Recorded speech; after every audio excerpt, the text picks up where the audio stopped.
bastante. Aí tem o mestrado do Lauro foi sobre isso, também tem linha de pesquisa, os ORS, aproveitar essa expertise do nosso grupo para poder falar e falar o que eles acham, o que vocês acham disso daí. Isento. Vai lá. Posso começar aqui, Zorzi? Oi, Manda Laurão. bala, Lauro. Começar, manda Vamos bala aí. lá. Obrigado. Bom, gente, então vamos começar falando de plasma rico em plaquetas, né, que é o PRP.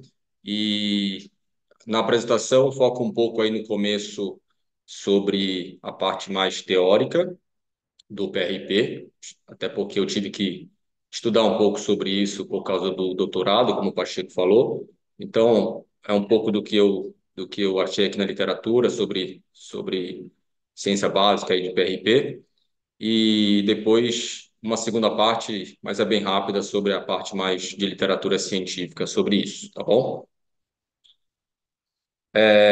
A ideia, então, do PRP é oferecer uma solução biológica para um problema que muitas vezes é biológico.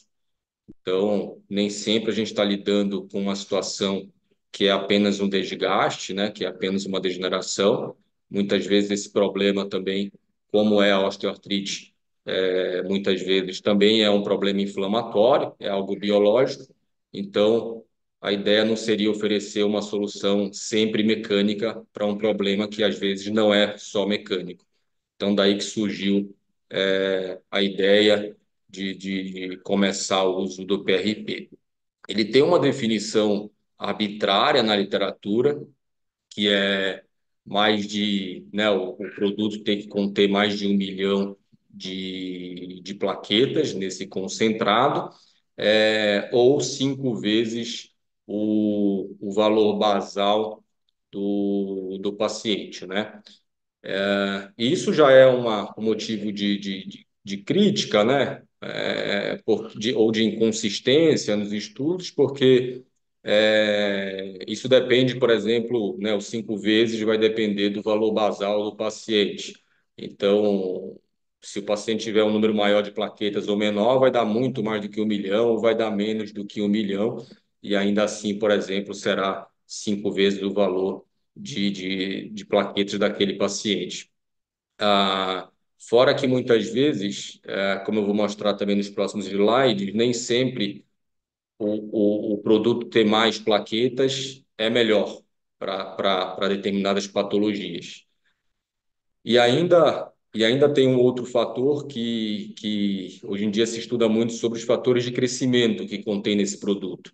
Então, talvez aí a ação para algumas patologias, por exemplo, não venha só do número de plaquetas, e sim dos fatores de crescimento que contém nesse produto. Então, são uma série de problemas aí que existem com a definição do PRP. Não existe, até hoje, aí não existe muito um consenso sobre o preparo, sobre o número de aplicações e sobre indicação para o PRP.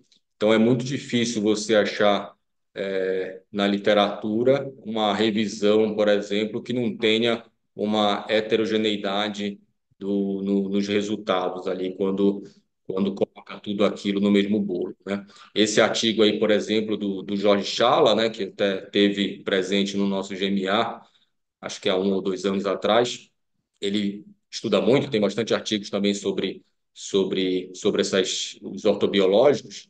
Ele mostrou aí que de 104 artigos que eles identificaram na literatura, apenas 11% desses artigos reportaram todas as características do PRP, daquele produto que eles estavam usando, né?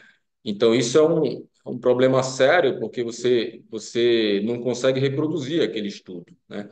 Ele também mostrou que, muito próximo aí de 11% dos estudos, por exemplo, especificaram todas as etapas que eles fizeram para chegar no produto final.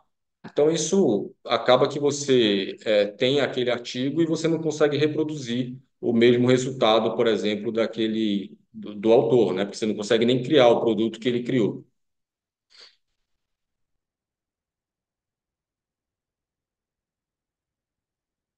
Peraí, não está indo os slides.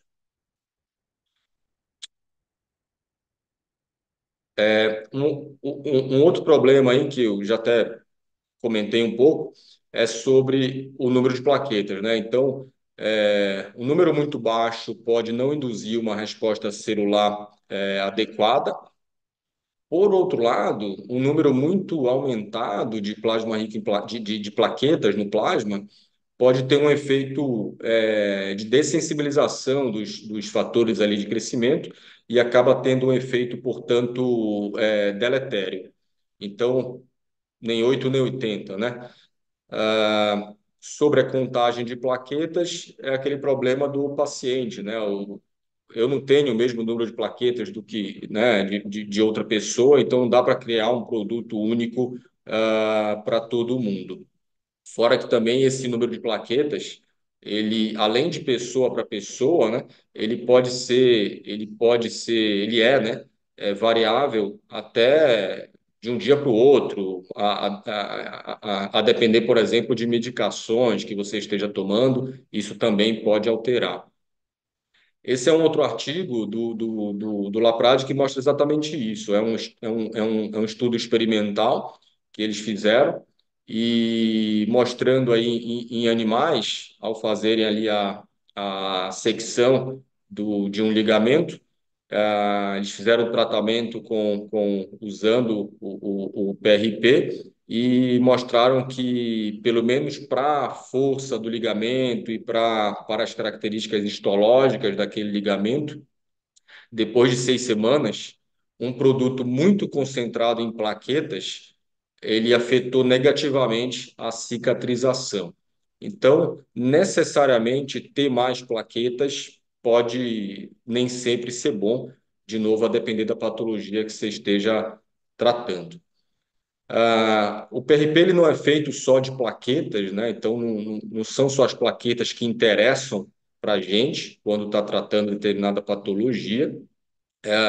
O que, na verdade, você tem quando você tem o produto, quando você prepara o produto, é uma camada inferior que é de glóbulos vermelhos, você tem uma camada superior aqui em amarelo, que é o plasma, que é pobre em plaquetas, e você tem uma camada intermediária, que é o buff coat, que você tem as plaquetas e aí você tem também fatores de crescimento e glóbulos brancos. Então, quanto mais superior você vem nessa camada, menos plaquetas você tem no produto, mas também menos glóbulos brancos, né? E quanto mais profundo você vai, mais plaquetas e mais células brancas e fatores de crescimento.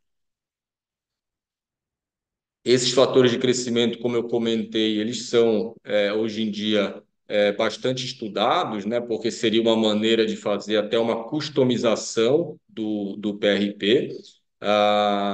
De que maneira? Por exemplo, existem fatores de crescimento no PRP que não seria adequado para nenhum tipo de patologia, nenhum tipo de cicatrização. Por exemplo, as moléculas reativas ali de oxigênio. Agora, tem alguns outros fatores de crescimento que são mais específicos para cada patologia que você queira tratar, por exemplo. Então, se você está usando o PRP para cicatrização muscular, a ideia é que você não tivesse esse fator de crescimento, por exemplo, que é o TGF-beta, beta 1, porque dessa maneira você impediria a fibrose na musculatura e teria uma melhor regeneração muscular. Por outro lado, se você está utilizando o PRP para a cartilagem, que é até o foco aqui do que a gente tá apresentando, não seria interessante no produto você ter o fator de crescimento do endotélio vascular, porque senão você teria uma formação de vasos em excesso e aí você teria um tecido muito mais semelhante a uma fibrocartilagem e não a uma cartilagem. Então, é dessa maneira que eles estudam hoje customizar o produto, né? Um outro fator aí de confusão é para que tipo de paciente você quer utilizar aquele produto, você quer o tratamento. Então, além da patologia, a idade ou o perfil de paciente vai interferir muito com o resultado. Então, se você tem um paciente jovem, por exemplo, né, que pratica esporte, tem uma lesão condral isolada, é, não tem muito espaço aí para tentar um tratamento só com ortobiológico, né? Se ele tem uma lesão condral isolada, talvez o melhor tratamento seria tentar um procedimento de reconstrução mesmo daquela lesão, daquele tecido que ele perdeu. Já no outro extremo de idade, um paciente muito idoso, com uma osteoartrite avançada, então também talvez o tratamento ali seria uma prótese, né? Agora o problema ele está nesse paciente do meio, né? Que é o paciente de meia idade que pratica ainda esporte, a degeneração não é tão importante, o paciente muitas vezes já fez tratamentos prévios sem grande melhora, e é aí que surge muito a dúvida, né? Então, está mais entre esses dois tipos de pacientes aqui, os estudos sobre PRP na literatura. Tem uma questão que é a custo-efetividade também do produto. Então, tem alguns artigos, como esses dois que eu trouxe, que mostra que o PRP, ele, pelo menos a 700 e poucos dólares aí, né, 714 dólares, que é uma média que o artigo mostrou ali que é cobrado, fora, o PRP nesse valor não seria custo efetivo.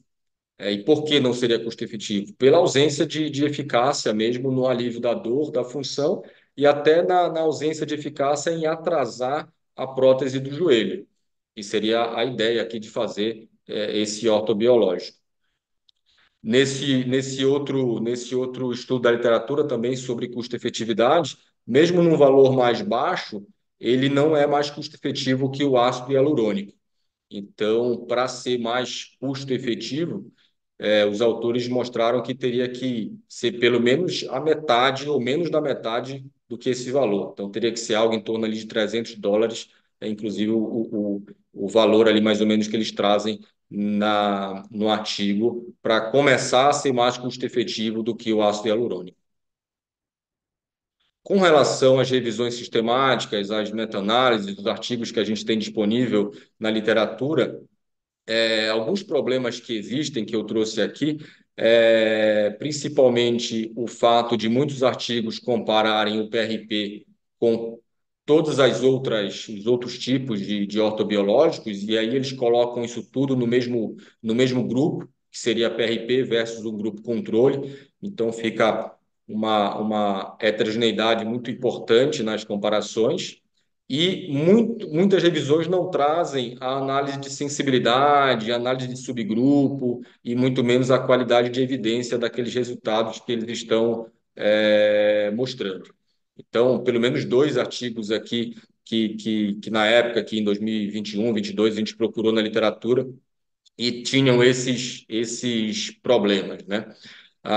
Com isso, veio a motivação, então a gente fez uma revisão com meta-análise e foi publicada no American Journal em 2020, 21, 22, né?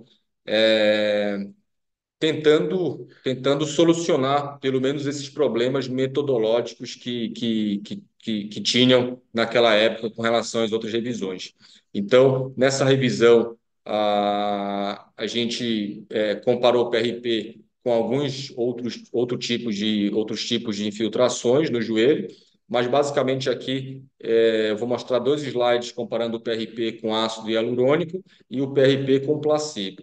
PRP com ácido hialurônico tinham 23 artigos até aquele momento, em 2022, e PRP com placebo nós conseguimos colocar aí 7 artigos na revisão. E conseguimos fazer análise de subgrupo, análise de sensibilidade e fizemos também a qualidade da evidência, que foram, como eu falei, problemas encontrados em revisões anteriores. O que aconteceu foi que quando nós fizemos essa análise de sensibilidade, tentando tirar dessa comparação os artigos com muitos vieses, como vocês estão percebendo aqui, existiam artigos muito enviesados, né? Com viés de performance, viés de confusão entre eles, e isso deixava a heterogeneidade muito, muito aumentada nas comparações. Então, quando a gente fez isso, tirando esses artigos muito enviesados, ah, a gente deixou de observar a comparação, desculpa, deixou de observar um resultado favorável ao PRP. Então, PRP versus ácido hialurônico, pelo menos para a dor do joelho e para a função daquele joelho, o resultado passou a ser igual. Já na comparação PRP e placebo, a gente até observou que os artigos tinham menos vieses, eram artigos de melhor qualidade nessa comparação, e o PRP ele se manteve pelo menos melhor do que o placebo quando a gente comparou dor e função. Essa heterogeneidade, ela chama muita atenção na literatura, e aí eu trouxe até uma maneira até fácil de você visualizar isso, né? Mesmo sem olhar para nenhum número, né? Para nenhuma análise estatística, que é você observar o gráfico, né? Do Forest Plot na sua comparação. Então, basicamente, quando você tem esses gráficos, né? Muito divergentes, né? Um de um lado da linha, outro do outro lado, isso mostra, a grosso modo, que os artigos são muito heterogêneos.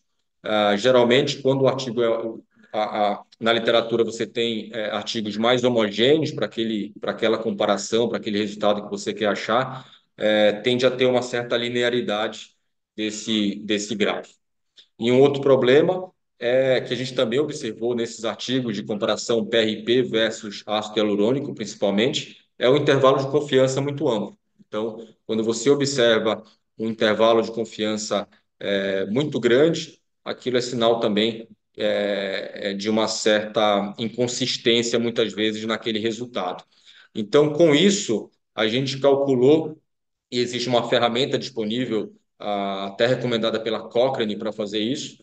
A gente calculou isso nessas comparações PRP versus os ortobiológicos que nós comparamos e observamos que a qualidade da evidência disponível até aquele momento era baixa ou muito baixa. Então, a gente não consegue confiar muito nesse resultado que, que a literatura mostrava, pelo menos até o momento. Então, para finalizar com outro artigo também do Jorge Schala, basicamente o que tem assim de consenso, né, baseado em resultado, em artigos que nós temos até o momento, é que a gente poderia utilizar o PRP, deveria, pelo menos num grau de artrose, no máximo até 2, então um grau de artrose moderado para baixo ali, talvez teria um melhor resultado nesse produto.